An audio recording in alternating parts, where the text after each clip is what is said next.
আসসালামু আলাইকুম। আমদরিয়া নিউজে আপনাদের স্বাগত। আপনাদের সঙ্গে রয়েছে আমি এরশাদ।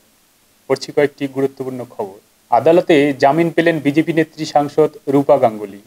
বৃহস্পতিবার আলিপুর আদালতে তাকে হাজির করানো হলে বিচারক ১,০০০ টাকা বন্ডের বিনিময়ে তাকে জামিন দেন। বাসদ্রোণীতে ছাত্রমৃত্যুর ঘটনায় জড়িত পে লোডারের চালককে গ্রেপ্তারের দাবিতে টানা ধর্নায় বসেছিলেন এই বিজেপি নেত্রী। বুধবার রাত থেকে বৃহস্পতিবার সকাল অবধি তিনি এই ধর্নায় ছিলেন। বেলা ১০টা নাগাদ পুলিশ তাকে গ্রেপ্তার করে। পরে তাকে আদালতে হাজিরও করানো হয় এবং পরবর্তীতে তাকে জামিন দিয়ে দেয় বিচারক। আসি পরের খবরে।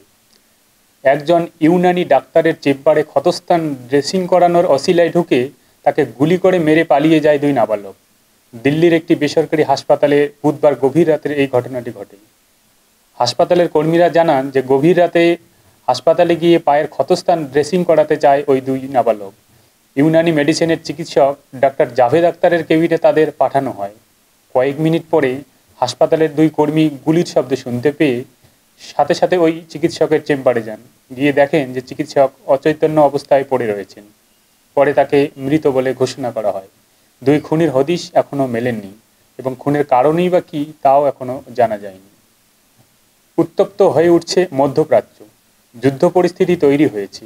এই উত্তপ্ত পরিস্থিতির কথা মাথায় রেখে জরুরি প্রয়োজন ছাড়া ভারতীয়দের ইরান না যাওয়ার জন্য পরামর্শ দিয়েছেন ভারতের বিদেশ মন্ত্রক। হিজবুল্লাহর শীর্ষ নেতাদের মৃত্যুর পরে ইসরায়েলের উপর মিসাইল হামলা শুরু করেছে ইরান। তার পাল্টা হিসাবে ইসরায়েলও হামলা জোরদার করেছে লেবাননে। মধ্যপ্রাচ্যে যুদ্ধ ছড়াতে পারে বলে আশঙ্কা প্রকাশ করা হচ্ছে। এবার জুনিয়র ডাক্তার নিগ্রহের ঘটনা ঘটল উত্তরপ্রদেশে। সেখানে লালা লাজপত রায় মেডিকেল কলেজে এক জুনিয়র ডাক্তারকে মারধর করা হয়েছে বলে অভিযোগ উঠেছে। তার প্রতিবাদে কলেজের ২৫০ জন জুনিয়র ডাক্তার একযোগে ইস্তফা দিয়েছেন। সোমবার রাতে এক রোগিণীর মৃত্যু হয়। সেই ঘটনাকে কেন্দ্র করে সেখানে উত্তেজনা ছড়িয়ে পড়ে। সেই সময় ওই জুনিয়র ডাক্তারকে মারধর করা হয় বলে অভিযোগ। পরে তারা নিরাপত্তার দাবিতে সোচ্চার হয়ে কর্মবিরতি পালন করে। মুম্বাইয়ে 1 BHK ফ্ল্যাটের ভাড়া ৪৫,০০০ টাকা। সম্প্রতি বিষয়টি নিয়ে সোশ্যাল মিডিয়ায় হইচই পড়ে গিয়েছে। মুম্বাইয়ের মাটুঙ্গায় অবস্থিত একটি বেডরুম, একটি হল এবং একটি কিচেন, সঙ্গে একটা ছোট্ট সিঁড়ি রয়েছে। তার দাম নাকি ৪৫,০০০ টাকা ভাড়া দিতে হবে প্রত্যেক মাসে। সত্যি অবাক লাগছে না? আজ এ পর্যন্তই। পরবর্তীতে আসবো অন্য খবরের সাথে। খোদা হাফেজ।